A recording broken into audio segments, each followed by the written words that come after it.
하나님의 말씀은 이사야 27장 1절로 6절까지 봉독하겠습니다. 이사야 27장 1절로 6절.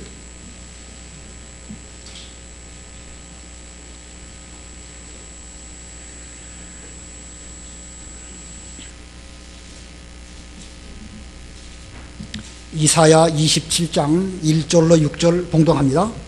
그날에 여호와께서 견고하고 크고 강한 칼로 날랜 뱀 리워야단, 꼬불꼬불한 뱀 리워야단을 벌하시며 바다에 있는 괴물을 죽이실 것이다. 그날에 너희는 아름다운 포도원을 노래하여라.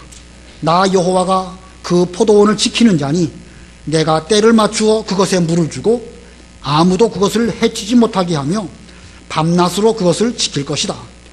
내게는 포도원에 대한 노함이 없으므로 찔레와 가시덤불이 나와 싸운다면 내가 그것을 밟고 모아서 불태울 것이니 그렇게 되지 않으려면 그것들이 내 힘을 의지하며 나와 화평하고 나와 화평해야 한다. 후일에 야곱이 뿌리를 내리고 이스라엘은 꽃을 피우고 싹을 내어 온 지면을 그 열매로 채울 것이다. 거기까지 봉독하겠습니다. 오늘 2절을 보면 그날에 너희는 아름다운 포도원을 노래하여라. 이 아름다운 포도원에 대한 노래를 이사야가 본문에서 말씀하고 있습니다. 오늘 말씀 제목은 아름다운 포도원, 아름다운 포도원입니다. 몇 주 전에 이사야 5장을 통하여서 여호와의 포도원에 대한 이사야의 애가에 대해서 배웠습니다. 여호와께서 심히 기름진 언덕에 포도원을 만드시고 그 포도원에 극상품 포도나무를 심으셨는데, 그러나 결과적으로 그 포도나무들이 들포도를 맺혔다고 이사야가 애가를 불렀습니다. 그 포도원은 곧 구약시대의 이스라엘 백성들을 가리킵니다. 구약시대 이스라엘 백성들은 가나안 땅에 하나님으로 말미암아 심겨졌고 또 그들로부터 이 좋은 포도 열매를 기대하시고 하나님께서는 많은 은혜를 베풀어 주셨지만 결국 그 포도 농사는 들포도를 맺히는 그런 결과를 가져오고 말았습니다. 그 농사 실패한 농사입니다. 그러면 구약시대의 하나님의 구원운동은 실패한 것일까? 구약시대의 하나님의 구원운동은 실패한 것일까? 그렇지 않죠? 결코 그렇게 말할 수 없을 것입니다. 이 구약시대의 구원 역사가 우리에게 교훈하는 바가 무엇인가? 우리 인간의 힘으로는 하나님께서 요구하시는 모든 계명들을 다 지키는 것은 불가능하다. 그러므로 그 계명들을 통하여서 자기의 죄를 발견하게 되는 것이고, 자기의 죄를 발견한 상태에서 앞으로 오실 그리스도를 소망하는 그것이 이 구약시대에 하나님께서 역사를 통하여 우리에게 교훈하시는 바인 것입니다. 장차 오실 그리스도를 바라보게 하시는 것, 그것이 구약시대 역사의 교훈입니다. 이와 같은 일들이 이제 이사야 5장에 기록되어 있고, 그 이후에 이사야 성경은 여러 민족, 여러 나라들이 하나님의 심판을 받고 징계를 받을 것임을 이사야 이 전반부에 쭉 말씀하시다가 오늘 본문 이사야 27장에 이르러서 그날에 너희는 여호와의 아름다운 포도원을 노래하여라 라고 말하고 있습니다. 자, 여러 나라의 심판, 이스라엘 주변의 여러 나라들이 얼마나 하나님의 무서운 심판을 받을 것인가를 쭉 말씀하다가 이제 25장, 26장, 27장에 와서는 하나님께서 이스라엘 백성들에게 은혜를 베풀어 주실 것이고 그날에 그 아름다운 포도원을 노래하라, 오늘 본문에 이렇게 말씀하고 있습니다. 특별히 이사야 전반부에 보면 그날에 라고 하는 표현이 아주 많이 나옵니다. 일일이 다 헤아려 보진 않았지만 한 20, 30번 정도 그날에 라는 표현이 나옵니다. 이 그날에가 무슨 뜻일까? 오늘 본문에도 그렇죠. 1절에 보면 그날에 여호와께서 견고하고 크고 강한 칼로 날랜 뱀 리워야단, 꼬불꼬불한 뱀 리워야단을 멸하시며, 2절에도 보면 그날에 너희는 아름다운 포도원을 노래하여라. 자, 이 그날에가 무슨 뜻일까? 그 의미적으로 볼 때에 1절에서는 그날에 이 꼬불꼬불한 뱀 리워야단을 심판하실 것이다. 그러므로 그날은 그들에게 대해서는 심판의 날입니다. 그러나 2절에 그날에 너희들은 아름다운 포도원을 노래하라. 이 2절에 있는 그날은 구원의 날, 은혜의 날인 것입니다. 자, 그러므로 그날이란 것은 악한 자들에게는 심판의 날이고 택한 백성들에게는 이 하나님의 은혜의 날, 구원의 날인 것입니다. 그러므로 이 그날은 동시입니다. 하나님의 은혜의 날이 저들에게 대해서는 심판의 날이고, 악한 자들에 대한 심판의 날은 하나님의 택한 백성들에게 대해서는 구원의 날이 되는 것입니다. 역사적으로 보면 이스라엘 백성들을 해치려는 모든 이방 나라는 심판하시고, 이스라엘 백성들, 하나님의 백성들에게는 구원이 임하게 된 날이 바로 그 날이고, 영적으로 볼 때는 예수 그리스도로 말미암아 구원이 성취된 날, 하나님을 대적한 저들에게 대해서는 심판의 날이 되었습니다.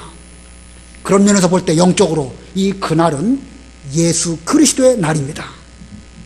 이 구약의 실패한 포도 농사는 그날에 예수 그리스도로 말미암아 성공하고 신약 시대의 아름다운 포도원으로 전환되는 그런 날이 되는 것입니다.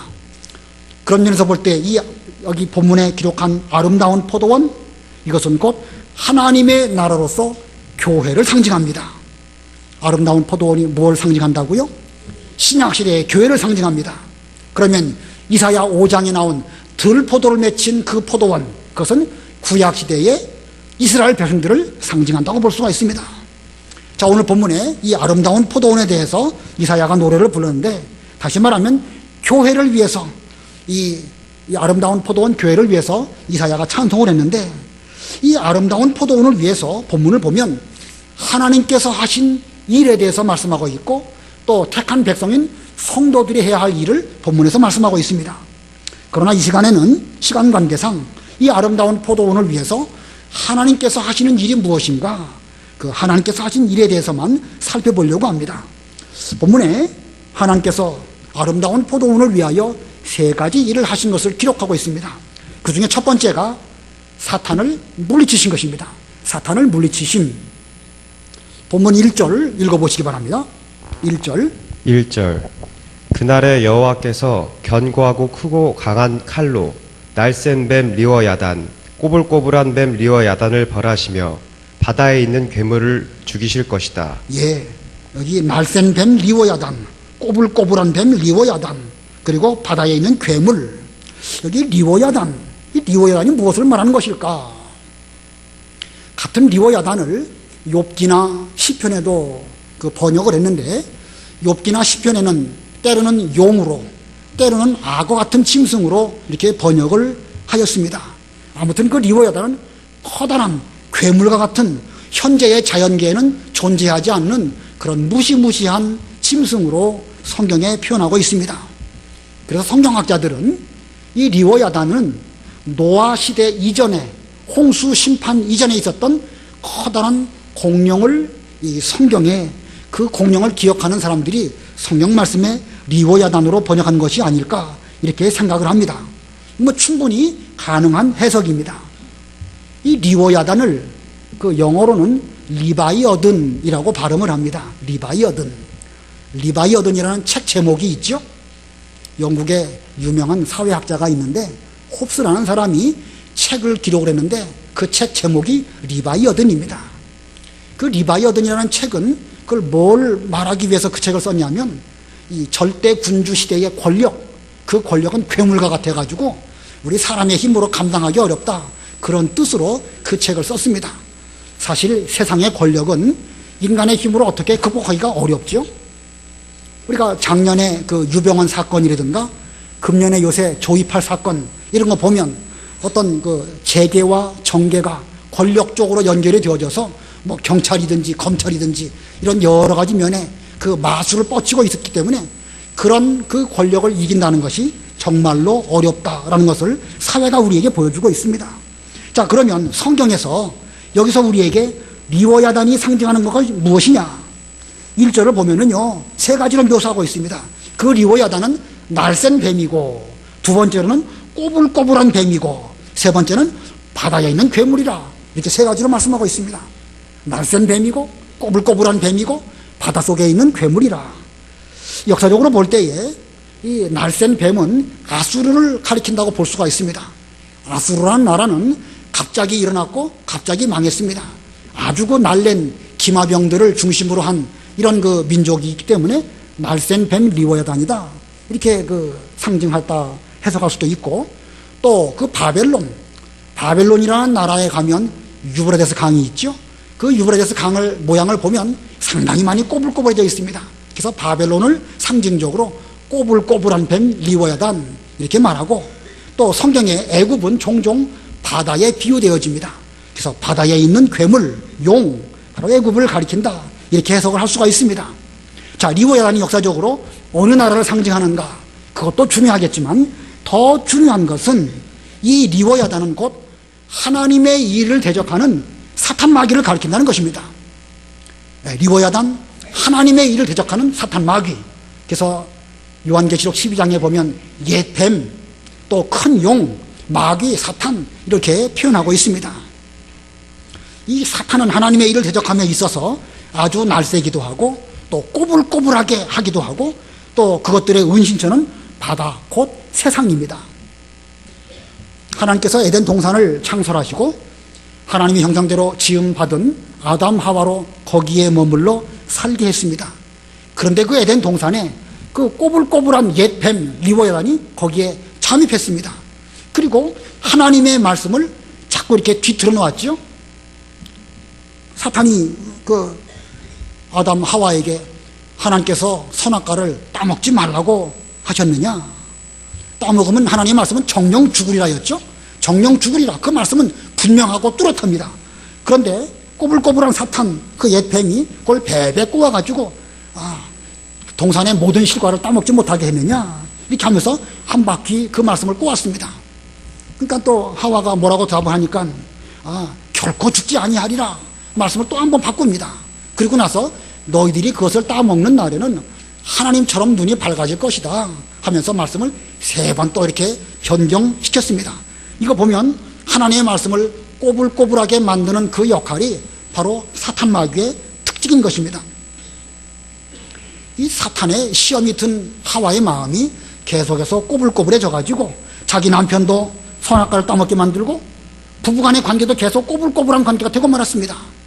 그 죄에 대한 책임을 서로 전가하게 되었고, 또 무화과나무 잎으로 치마를 만들어서 부끄러움을 가리게도 되었고, 하나님의 낯을 피해서 나무 그늘 사이에 숨기도 했고, 여러 가지 원망하는 일들이 서로서로 발생하게 된 것은 이미 그들의 마음이 하나님 말씀에서 떠나서 꼬불꼬불한 상태가 되었기 때문에 그와 같이 된 것입니다. 이와 같은 일은 오늘날도 그대로 일어납니다. 사탄 마귀가 우리의 마음을 이렇게 꼬불꼬불하게 만들어 놓으면 우리의 모든 일들도 그렇게 될 수밖에 없습니다. 똑바로 보지 못하고 삐딱하게 보게 되고, 뭘 들어도 정상적으로 듣는 것이 아니고 한번 뒤틀려 가지고 말씀을 듣게도 되는 것이고, 인간관계도 계속 복잡한 관계로 이렇게 발전하게 될 수밖에 없습니다.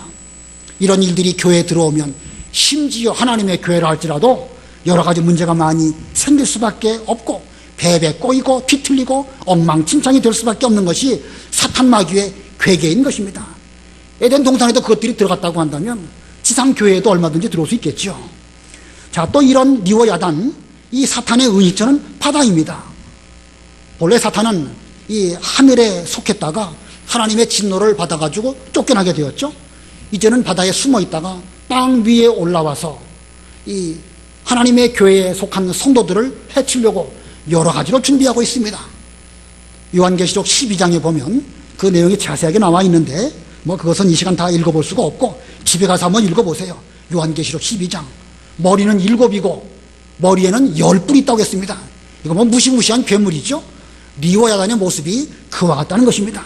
권세가 대단합니다. 머리가 10개씩이나 있고 머리가 7이고 뿔이 10개니까 얼마나 권세가 많습니까? 그리고 똑같은 짐승이 또 바다에서 올라오는 일들, 요한계시록 12장과 13장에 있습니다. 자, 이와 같이 무서운 리워야단, 이런 리워야단을 대항할 힘이 우리 인간에게는 없습니다. 그래서 이 구약시대에 내내 이스라엘 백성들이 실패하고 또 실패하고 또 실패했습니다. 그러나 마침내 그리스도가 오심으로 말미암아 십자가와 부활로 그 사탄의 모든 괴계를 이기시고 그것들의 머리를 상하게 하심으로 하나님의 구원운동은 마침내 승리하게 되었습니다. 오늘 본문 1절의 말씀이 그런 뜻입니다. 1절 한번 다시 읽어보세요. 1절. 1절. 그날에 여호와께서 견고하고 크고 강한 칼로 날쌘 뱀 리워야단, 꼬불꼬불한 뱀 리워야단을 벌하시며 바다에 있는 괴물을 죽이실 것이다. 예, 이 리워야단을 우리 인간은 감당할 수 없지만 하나님께서 무엇으로 그것들을 죽이실 것이라고 말씀하셨습니까? 여호와께서 견고하고 크고 강한 칼로. 자, 크고 강한 칼, 이게 뭐겠습니까? 말씀이죠. 하나님 말씀. 예, 성령의 검, 곧 하나님의 말씀, 이것으로 하나님께서는 이 리워야단을 무찌르신 것입니다. 우리 예수님께서 40일 동안 광야에서 굶주리시고 사탄의 시험을 받으실 때에도 말씀으로 이기셨습니다. 돌로 떡을 만들어 먹어라. 사탄이 그렇게 예수님을 시험했지만 주께서는 사람이 떡으로만 사는 것이 아니고 하나님의 입으로부터 나오는 모든 말씀으로 살 것이라 말씀으로 이기셨습니다. 성전 꼭대기에서 뛰어내려라. 사탄이 그렇게 시험하였을 때 주께서는 또 기록되었으되 주 너희 하나님을 시험치 말라. 하나님 말씀으로 두 번째 시험도 이기셨고 세 번째는 한 번만 경배하면 천하 모든 영광을 주겠다. 이렇게 사탄이 유혹을 했지만 주께서는 사탄아 물러가라. 기록되었으되 주 너희 하나님만 경배하고 다만 그분을 섬겨라. 이렇게 말씀하심으로 하나님 말씀으로 사탄의 시험을 이기셨습니다. 자, 이 예수님의 말씀은 꼬불꼬불하지 않습니다. 하나님 말씀은 분명하고 뚜렷합니다. 성령의 검, 곧 하나님 말씀은 크고 강한 칼이고 복잡하지 않고 그건 단순하고 간단합니다. 그 말씀으로 사탄을 물리치셨고 마침내 십자가를 통하여 사탄의 머리를 상하게 하심으로 이제 구약시대의 구원 역사는 예수님 안에서 승리하게 되었습니다. 자, 여호와 하나님께서 이렇게 인간으로 성공할 수 없는 하나님의 구원 역사를 예수 그리스도를 보내주시고 여호와의 아름다운 포도원을 마침내 승리케 해주셔서 우리에게 오늘날 아름다운 포도원을 주셨습니다. 이 꼬불꼬불한 리워야단이 오늘날도 우리와 더불어 계속해서 싸우려고 바닷가 모래 위에 서 있는 이런 상황 가운데 있는데 우리들은 어떻게 그 리워야단을 이길 수 있을까? 오늘날 우리 역시도 하나님의 말씀으로 외에는 사탄 마귀를 이길 수가 없습니다. 자, 그러므로 우리는 하나님의 말씀을 순수하게 있는 그대로 받아들여야 됩니다. 말씀을 어떻게 하면 안 되겠죠? 말씀 꼬면 안 됩니다. 꼬불꼬불하게 만들면 안 됩니다. 변경시키면 안 되고 있는 그대로의 말씀으로 우리가 순종할 때에 우리도 주께서 말씀으로 사탄의 시험을 이기신 것처럼 오늘날 우리들도 얼마든지 이길 수 있습니다. 우리에게 주신 아름다운 포도원, 하나님의 능력으로 이 포도원을 우리에게 주셨는데 우리도 말씀 위에 든든히 서서 하나님의 포도원을 잘 지키고 보존하는 우리 모두가 다 되어야 되겠습니다. 그 다음에 두 번째로 하나님께서 아름다운 포도원을 위해서 하시는 일, 두 번째, 포도원 지기가 되심. 포도원 지기가 되심. 본문 2절 3절 읽어보세요. 2절 그날에 너희는 아름다운 포도원을 노래하여라. 나 여호와가 그 포도원을 지키는 자니 내가 때를 맞추어 그것에 물을 주고 아무도 그것을 해치지 못하게 하며 밤낮으로 그것을 지킬 것이다. 예, 3절에 보니까 나 여호와가 그 포도원을 지키는 자니, 예, 포도원 지기가 우리 주님께서 친히 되셔가지고 그 아름다운 포도원을 지켜주신다고 했습니다. 자, 이 구약시대 하나님의 포도원 농사 실패한 것처럼 보이지만 하나님께서 이렇게 지켜주심으로 말미암아 예수 그리스도의 십자가와 부활로 온전히 잘 하나님의 구원운동이 보존되어지고 오늘날 우리에게까지 계승된 것은 하나님께서 친히 포도원 지기가 되셔서 그 포도원 다른 악한 것들이 해치지 못하도록 보존시켜 주셨기 때문에 그런 것입니다. 여기 하나님께서 포도원 지기가 되셔가지고 하시는 일이 무엇일까? 본문 3절을 유심히 잘 보면 세 가지 말씀을 하고 있습니다. 때를 맞추어 그것에 물을 주고 아무도 그것을 해치지 못하게 하시며 밤낮으로 그것을 지키실 것이다. 세 가지를 말씀하고 있는데 그 개역 성경을 참조해 보면 두 가지로 말씀한 것처럼 번역이 됩니다. 같은 번역이지만 번역의 순서가 약간 틀려가지고 첫 번째는 때를 따라 물을 주시고 두 번째로는 밤낮으로 지켜주심으로 아무도 해치지 못하게 해주신다. 이렇게 개역 성경에는 번역하고 있습니다. 이 시간에 개역 성경을 중심으로 두 가지만 좀 살펴보려고 합니다. 때를 따라 물을 주시는데 지켜주시는 것은 밤낮으로 지켜주신다. 자, 이 중요한 의미가 거기 담겨져 있죠. 자, 하나님의 보호는 어떻게 되는 것이죠? 하나님의 보호. 때를 따라 보호해 주십니까? 밤낮으로 보호해 주십니까? 밤낮으로. 하나님의 보호는 결코 잠깐도 떠나시는 법이 없습니다. 그러나 은혜를 주실 때는 어떻게 주시지요? 때를 따라 주시는 것입니다. 자, 하나님의 보호는 밤낮으로 지켜주시지만 하나님의 은혜는 때를 따라 주시기도 하시고 또 때를 따라 멈추기도 한다는 뜻입니다. 자, 중요합니다. 하나님의 은혜가 느리는 거 아니에요. 농부가 밭에 물을 줄 때에도 아무 때나 계속해서 물 주는 거 아닙니다. 물을 줘야 할 때 물을 주는 것이고 물 주지 않아야 할 때는 지혜로운 농부는 물 주지 않습니다. 주야장창 물 주는 그런 농부는 그건 어리석은 농부입니다. 하나님의 은혜도 마찬가지입니다. 우리에게 대하여 이른 비를 주실 때에는 이른 비를 주시고 늦은 비를 주실 때도 있는 것입니다. 그러다가 시험의 때를 만난다든지 아니면 추수 때가 가까운다고 하면 그때는 물을 주시지 않는 것이 하나님의 뜻입니다. 자, 그러나 하나님의 보호는 어떻다고요? 밤낮으로 그것을 지켜주시는 것입니다. 밤낮으로.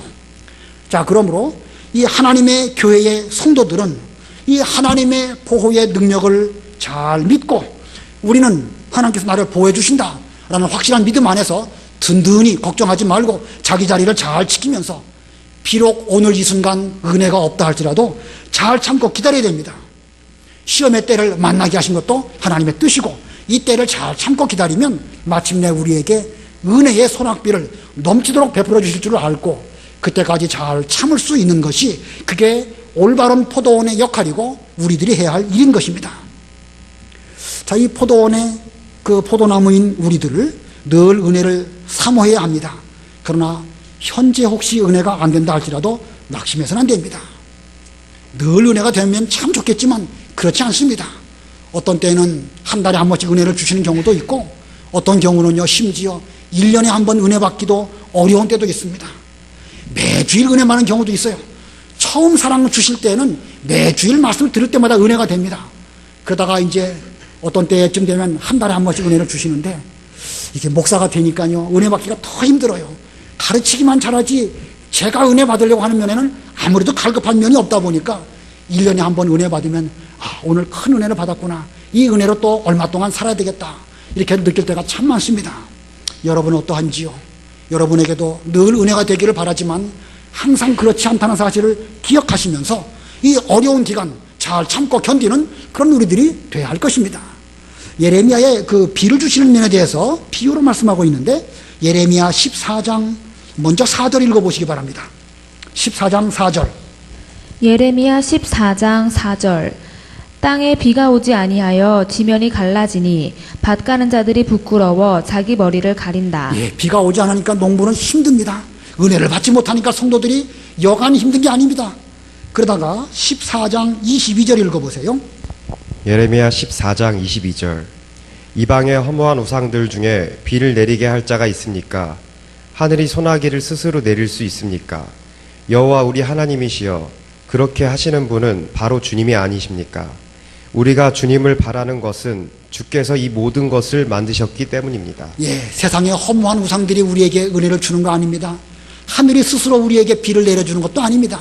하나님께서 다 그렇게 돌아가도록 천지 만물을 주관하시기 때문에 하늘은 비를 내리고 땅은 곡식을 풍성하게 맺히는 것처럼 하나님께서 우리에게 은혜를 주셔야 또 우리는 그 은혜를 입고 여러 가지 신앙적인 좋은 열매를 맺히고 좋은 포도나무가 또 풍성한 곡식 열매를 맺혀드리게 되는 것입니다. 그러므로 여러분들은 이 주님을 소망하시면서 지금 겪고 있는 여러 가지 힘든 일들을 잘 참고 이기시는 그런 우리가 되어야 되겠습니다. 하나님의 은혜의 손, 보호의 손길은 결코 우리를 떠나지 않습니다.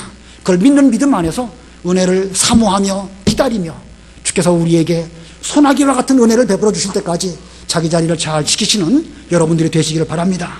그 다음에 세 번째 하나님께서 하시는 일이 무엇일까?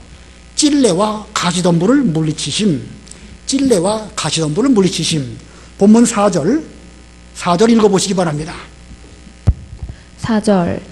내게는 포도원에 대한 노함이 없으므로 찔레와 가시덤불이 나와 싸운다면 내가 그것을 밟고 모아서 불태울 것이니. 예, 내게는 포도원에 대한 노함이 없으므로 찔레와 가시덤불이 나와 싸운다면 내가 그것을 밟고 모아서 불태울 것이다.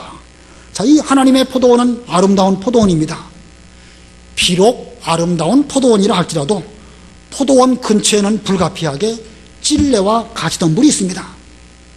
자, 그 찔레와 가시덤불은 1절에 나와 있는 그 리워야단하고는 근본적으로 종류가 다른 것입니다. 자, 왜 아름다운 포도원 근처에 찔레와 가시덤불이 있을까? 찔레와 가시덤불의 역할이 무엇이겠죠? 포도원이 있는데 그 주변에 찔레와 가시덤불이 있습니다.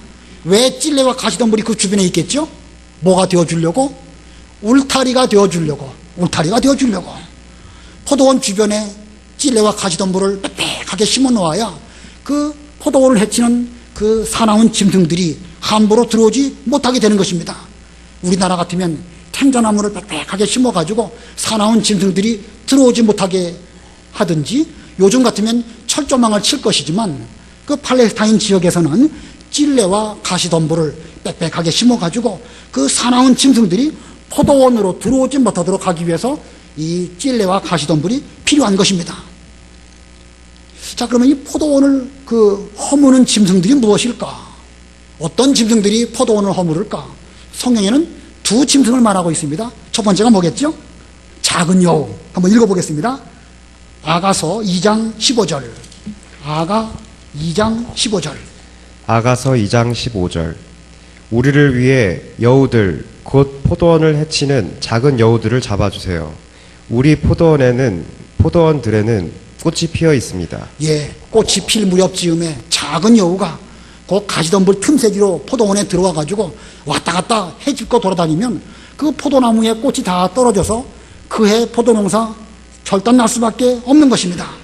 자, 이 작은 여우가 하나님의 포도원에 들어오지 못하도록 조심하고 항상 살펴야 되는데, 그것들을 위해서 찔레와 가시덤불이 필요한 것입니다. 또 하나의 짐승이 무엇일까? 지난번에도 한번 읽어본 적이 있는데 시편 80편에 보면 멧돼지가 또 그렇다고 말하고 있습니다. 시편 80편 8절부터 읽어보세요. 먼저 8절 읽어보세요. 시편 80편 8편.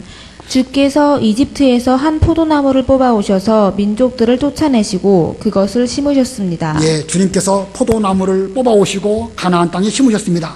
계속 그 뒤에 12절 13절 읽어보세요. 12절. 그런데 어찌하여 주께서 그 울타리를 허시고 길을 지나는 모든 사람이 포도송이를 따게 하십니까?